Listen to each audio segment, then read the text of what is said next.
Welcome to the second episode of the Build Your People podcast with Kathy Humm. I am your co-host, Jenn Sproul, and I am also the president of the Maryland Center for Construction Education and Innovation, MCCI. At MCCI, our mission is to inspire, educate, and connect a diverse population to careers in the built environment. With me today is our podcast co-host, Kathy Humm, HR professional and founder of NTP HR LLC, who focuses 100% on the construction industry. Today, we are going to be talking recruitment, one of the most important topics that any construction business owner has to deal with. This episode is brought to you today by the Electrical Alliance. The Electrical Training Alliance was created over 70 years ago as a joint training program between the National Electrical Contractors Association and the International Brotherhood of Electrical Workers, aimed at training the best electrical workers the industry has to offer. Today, the Electrical Training Alliance has developed into the largest apprenticeship and training program of its kind, having trained over 350,000 apprentices to journeyman status through local affiliate programs. It sets the standard for efficiency and productivity within the electrical industry. The Electrical Alliance contractors deliver a better trained and better supervised workforce comprised of electricians who receive intensive classroom and on-the-job training. For more information, visit electricalalliance.org. Hi, Kathy. How are you doing today? Hi, Jenn. Good. Thanks for having me. Yeah, of course. So today we're going to be talking about recruitment. We all know the workforce shortage the construction industry is facing. In order to meet demand, contractors will need to hire an estimated 546,000 workers in 2023.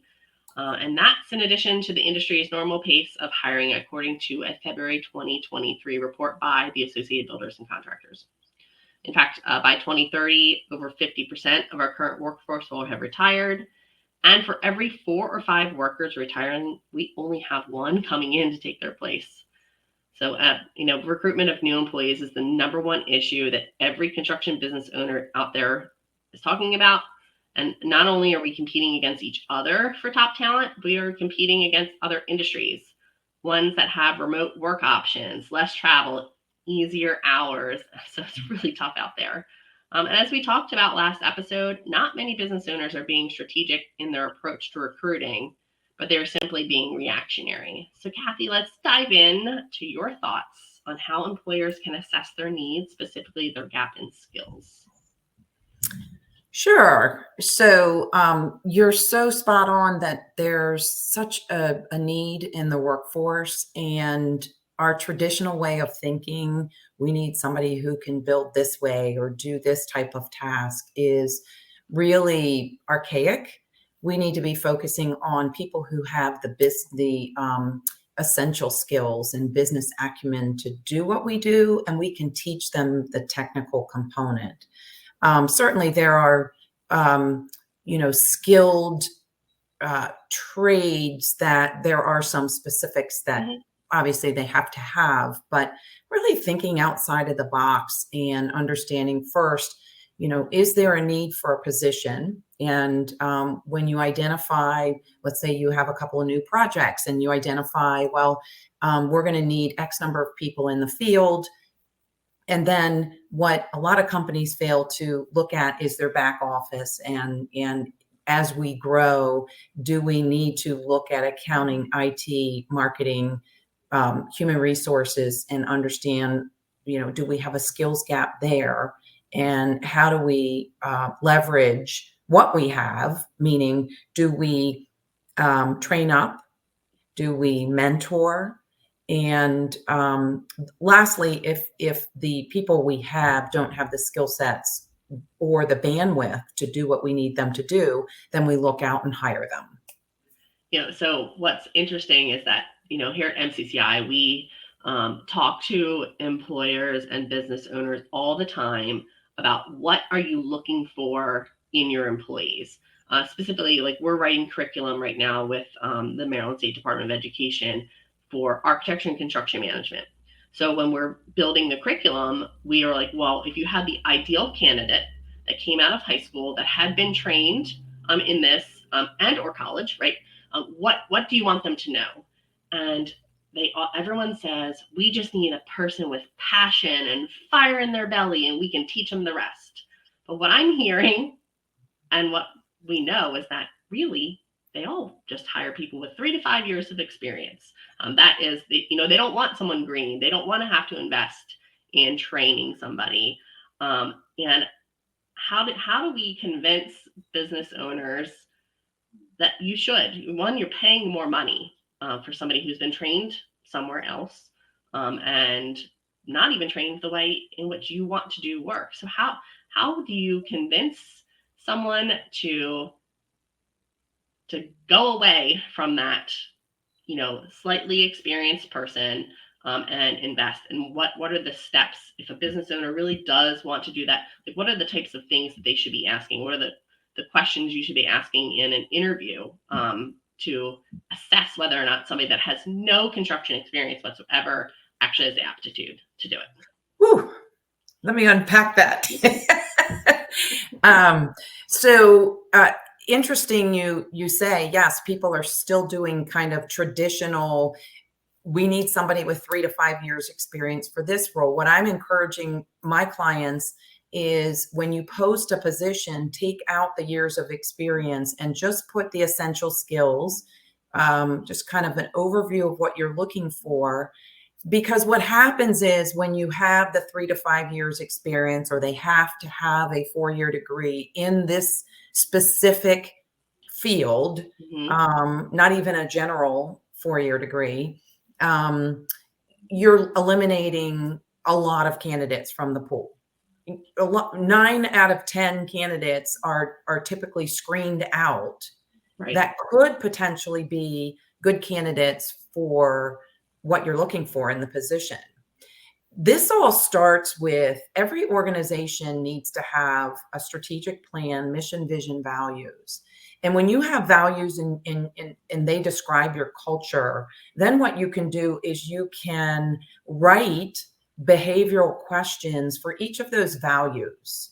So if trustworthiness is one of your values, then write behavioral questions that you can ask in an interview. Give me a time where you felt like the trust was diminished between you and a client, and what were your steps on how to handle that? And those kinds of things that you really get to the heart of who that person is, and will they fit into the culture? And then you can train them up on whatever you need them to do. But having values and then having a bank of questions for each of those values. So when you go into an interview, it's not you're looking at their resume and, okay, so I see you went to a trade school. And I see that you played lacrosse in high school. Tell me about that experience. They're okay questions, but if you tie your questions to your values and your culture, you're going to unravel some of these candidates that you really didn't see before. You had your blinders on. You're like, man, this person really has this, and this. Although they're green, but let's give it a whirl. I mean, that's why you have 90 days, a probationary period. It's an opportunity. It's really a 90-day interview. It's an opportunity for you to interview a candidate and for them to see if it's a good fit for you. It is kind of crazy too. You think like asking somebody skill-based questions, or assuming that they have a skill because they did a job. Anybody can sell anything in an interview, right? Sure. There's no proof that the person can actually do what they said they could do. They can talk a good game. So you're right. I mean, to hire for who they are as a personality seems like a safer bet to me. Yeah. And there's I think about being in the construction space for close to 10 years now. Pre-construction, for example, estimators are really hard to find with the skill sets. Right. Well, in my experience, we've been successful with math teachers. Go figure. When a math teacher wants to get out of that profession, try something new, they like numbers. They're probably exceptional with budgets, and they've been in front of the classroom, so they know how to communicate with people. so they could communicate with the client team, the design team. Makes perfect sense. What do you have to teach them? Blueprint reading.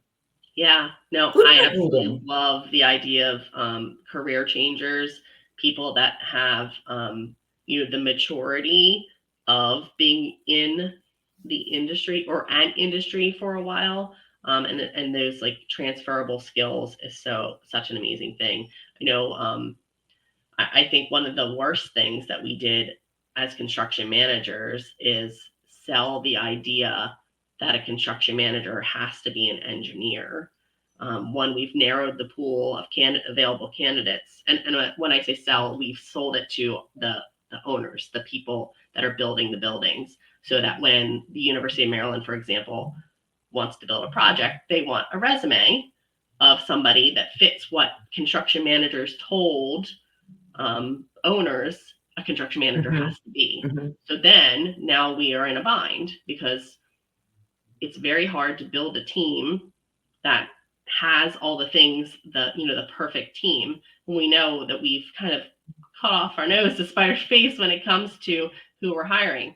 Some of the most effective managers I've seen, like somebody I worked with before was an education major. He now is leading one of, the most respected general contractors here in the Baltimore area. He does not have, so just like you said, like you don't have to be an engineer.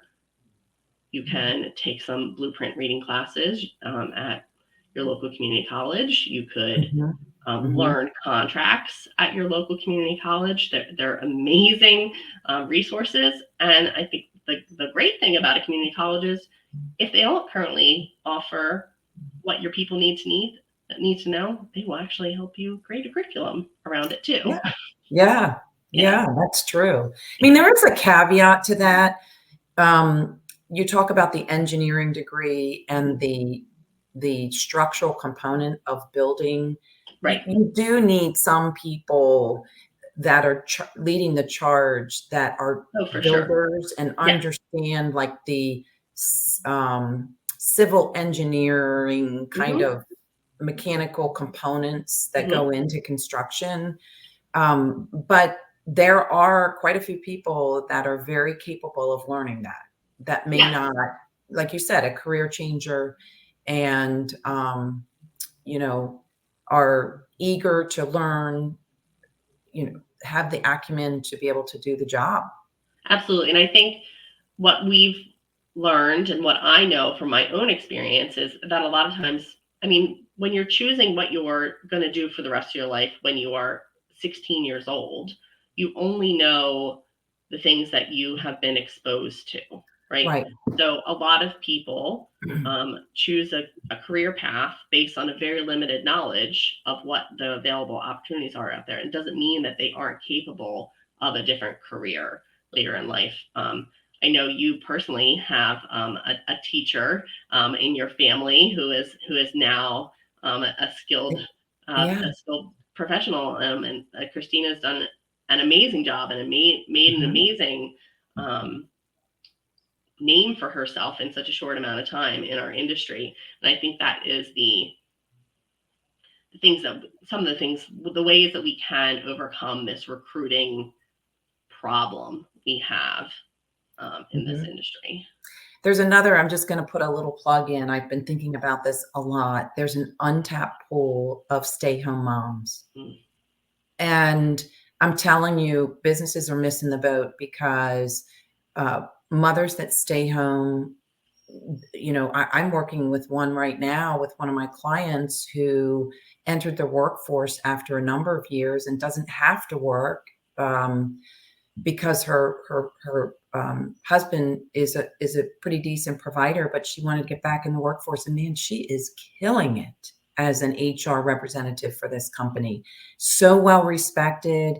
There's transferable skills from staying home, but also there's mothers that have that worked for a number of years and then stayed home until, say, their kids reached kindergarten, and now they're, they may lack the confidence of like, what do I do next? But that is a whole pool of candidates that we're missing the boat on. Absolutely. So I used to work for Barton Mallow, and I know I don't know if it ever happened, but they were toying with the idea of what they called a re-internship. Same thing. They were Yeah. specifically Yeah. going to target mothers and other people that had left the workforce for any reason out there as a way to re-engage them and give them that opportunity. You're right. It is daunting. I'm sure. I'd never left the workforce myself, mainly because I was worried about that, about how do I come back? Because I knew Mhm. I didn't want to be a stay-at-home mom forever. But it is a hard choice Mhm. to do. But yeah, that's I think a really amazing untapped resource. Mothers we know are jugglers and multitaskers and everything like that. So not just mothers, obviously, all women. Right, but in general, maybe there's fathers that have stayed home, Yeah, but a large percentage of those that stay home to raise their kids have historically been the mother. yeah. So certainly, whoever that is that's raising the kids and they're re-entering the workforce, that's a golden opportunity to I love that. tap into. Yeah. So when you're building your team, and you are, have embraced the idea of potentially hiring somebody either from a different industry or even right out of school, but with a different major or anything like that. What are some ways that what are the strengths like finders? Are there ways to figure out what their strengths are? Um, any thoughts on that? Well, some companies do strength finder assessments Okay. during the recruiting process, the interview process. You have to be really careful with those because one, there has to be buy-in from the company, the leadership team, and all of the interviewers, the Mhm. managers that are interviewing. But also, that they have to tie to your values. So, kind of a funny story. One of my clients said to me that they were using this assessment tool to assess candidates, and the owner said to me when I first met him, he said, "Well, based on this assessment, I wouldn't have been hired to run this company." Gosh. so so you do have to be really careful and dig deep, but they can be advantageous to understand what an individual's strengths are. Mhm. And I just said this morning at a client's office, you can't put into someone what you can't get out of them. Oh yeah. So understanding their strengths, and for so long we've been beat over the head. We want to know your strengths, but we want to prove your weaknesses. Well, if somebody is, their weakness is, I don't know, they're not a good communicator. Well, Mhm. you know what? Maybe they shouldn't be doing business development. Maybe they're in the wrong seat on the bus, but maybe they're really good with numbers. So trying to understand what the strengths are with an individual and asking them the question and making sure, if you have a good, talented individual, make sure they're in the right seat on the I was just bus. going to ask you, can you elaborate on that? What do you mean by right seat on the bus? So, I can give you an example of what I recently went through with a client where this individual's in project management and having conversations with the leadership team. It's do you know is he in the right seat on the bus? Does he want to do something differently? Clearly, you like this individual and they're adding tremendous value to the company. Does he like numbers? Would he be better, suited for pre-construction, or is project management the path that he should be in? Or is there a back office position that maybe Right. he would prefer? So that's what I mean is there's a lot of opportunity, particularly when a company's growing. Mhm. Take your blinders off. Don't pigeonhole somebody in one spot and that's where you see them as. Ask them the question. How do Yeah. you feel about your position? Is this, does this align with what you envision for your career path? are there other things that we're missing, that you really enjoy doing that maybe you could benefit the company? But just asking those open-ended questions, it's amazing what you get from people. And they're Absolutely. so appreciative that you ask them.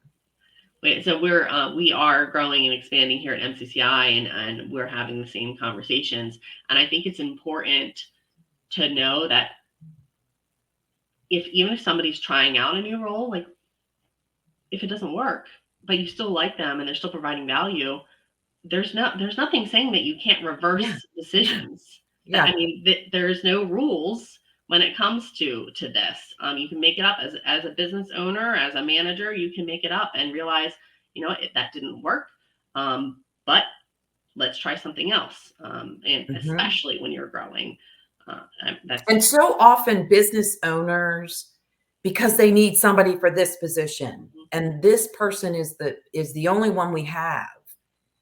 Well, be careful of that. Yeah. Because if you push somebody into a position that may not be what they envision their their career path is for the for their profession, you could potentially lose that person if you're not asking these questions. How do you feel about your role? What are your wins? What are some missed opportunities? How can I support you? What are some resources that I can provide you? Yeah, smart. So, all right. So say you have this open position, nobody that works for you currently can fill that. What are some places that you think we should be looking besides just like going to a college recruiting fair, or putting an ad in Indeed or whatever? What are some ways that you suggest they can source candidates?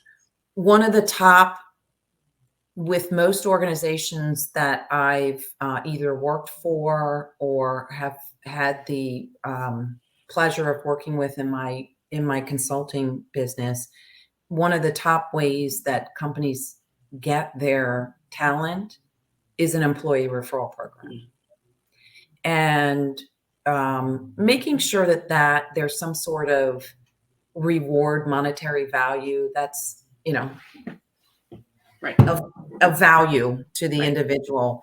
But what companies, where they miss the boat is on this whole employee referral program, they're not giving their employees the language, the elevator pitch to sell the company. So, for example, if there's a superintendent position open and you have this employee referral program, I would venture to guess that a majority of the employees that are helping you look for this candidate are looking for people who have the same experience as they do, who just are like all the others that are out there in the field with them. But if HR and the senior leadership gives them the language that describes the essential skills of an individual that you're looking for, that would fit the culture of the organization, but also that position, then you're arming them with language, and it's 2 or 3 sentences. I mean, you can't give them a paragraph. They're not going to remember that, but 2 or 3 sentences that excites an individual when they're at a party, or, what do you do for a living? Well, I do XYZ. Well, I work for ABC construction company and it's fantastic. Well, tell me more. And then you give them like 2 or 3 lines to, one, describe the culture, 2, the type of people that work there. And you just, you paint this picture that's easy for your employees to deliver. And then, it's amazing. You get a lot of really great candidates. We're obviously not going to be able to dive into this today because it is going to be our next topic, but making sure that your current employees are happy enough that they would recommend you to their friends and people they meet. It's incredibly important in the recruitment process too. Not retention and recruitment are hand in hand to each other. Yeah. So I would say employee referral program is a big one, giving them the language to help you recruit, have some sort of monetary incentive.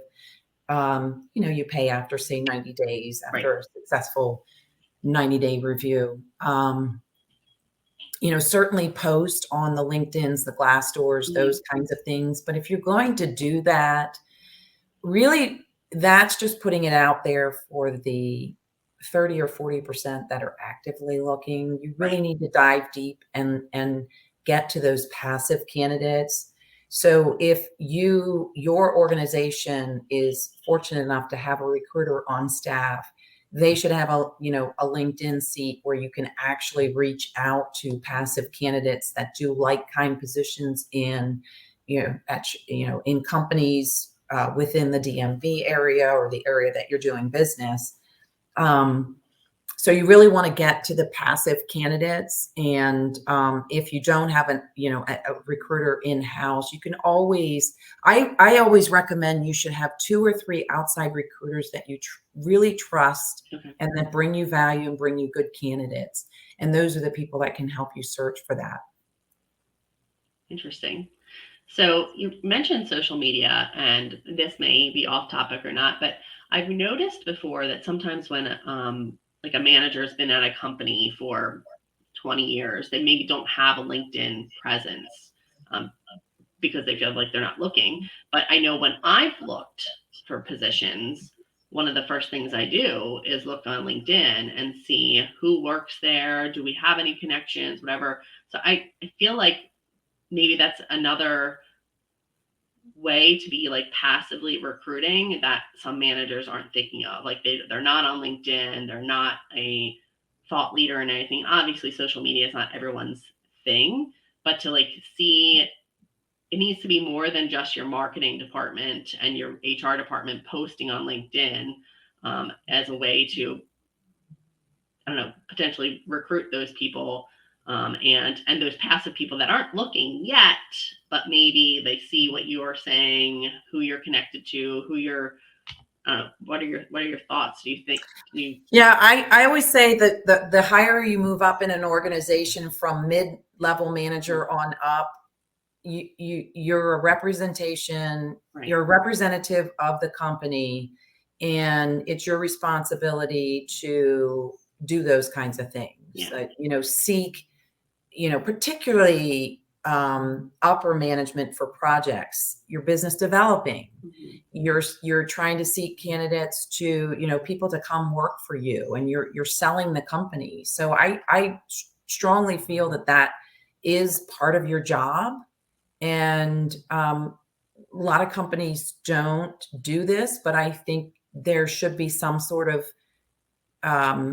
metrics or something in your performance management evaluation that has these things in it, because it's important for growth. Absolutely. Yeah, you're right. A lot of times managers, especially in our industry, are judged on how they're managing the projects, but not the people, not the recruitment. They're missing the boat because people leave managers, they don't leave the company.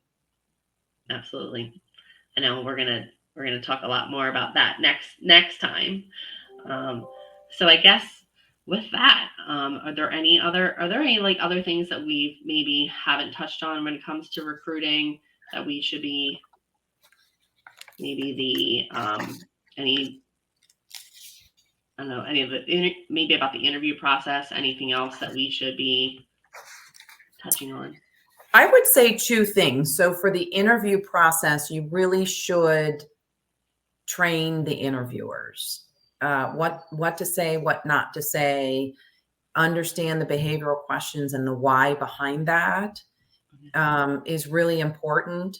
And I would recommend that when you're interviewing, you can have a C-suite executive as part of it, or project manager. But I also think it's important to have somebody in that seat if it's a duplicate position. So for example, if you're hiring for a project manager, you should have a project manager that can talk the talk, the day-to-day, what's it like to be a project manager at this organization. And then the 3 of you, 2 or 3 of you, just put your heads together afterwards and really decide, is this the right fit? And then another thing that I think is important are the data analytics. I'm all about data. So having a human capital management system that has an applicant tracking system. If you are a 50-person company, you should have a human capital management system and one person doing HR at least. Yep. If you're a 100-person company, you should have that human capital management system and at least 2 people in HR, because it's the success of your organization. Not only is the project piece of it, but it's the recruiting and retention. And if you don't have people, they're your most valuable asset, then it's going to sink you. So it can sink, can raise you up, or it can sink you if you're not keeping your eye on the ball. And it takes a lot of time to recruit and to retain. And so you need dedicated staff for that. But when getting back to the data analytics, it's really important for the executive level, the leadership, to understand, the positions that you're posting, how long are they on the market? What's the data of how many people you've hired, your retention? It's amazing. I go into companies and just do an assessment. Do you know what your retention is? No. So, at the top of my list is, let's look at the last 3 years. Let's track the last 3 years. Oh, you dropped 15%. Now let's dig into more data and understand why. Yeah. And so then that gets to the things, like the fun things that I like management and benefits and your performance management process and learning and development. Do you have career paths? So the data is the devil's in the detail. So if you can get somebody that's going to, take the reins on that and really keep track of that, not a manual process. You should have a system that can do that for you. Absolutely. Yeah. I mean, the industry is automating more and more with everything, and there's a dashboard for all the things. I love dashboards. Yes. Love it. It just makes sense to be your most important asset are your people. And if you're not managing them and you're not looking at the data on them, that just, and I think most are not, right? We've talked about that. Most construction industries are small business, or construction companies are small businesses, and they're, barely managing the project data, let alone, I'm not saying barely manage, but you know what I mean? Like, they're managing the project data because that's where the money's coming and going and whatnot. And it's probably one thing that is not taught and should be taught in these 4-year universities. You're managing a project, that's great, but how are you going to manage the people side of that? And it's imperative, and I'm so glad that we have a resource like you to help these companies to get through that. So with that, I guess we will wrap up for today. Thank you all for listening to the Build Your Path podcast with your hosts, Kathy Humm and Jenn Sproul. And we hope you enjoyed our second episode where we're tackling the construction industry's biggest issues. So now you've hired your people using Kathy's tips, but join us for the next episode as we'll talk about how to manage those people and create a culture of mutual respect. If any of our listeners have a topic or question they'd like us to cover, please share them in the comments. Please check out all the links and resources in the show notes and follow us on social media. That's all for this episode, folks. See you next time.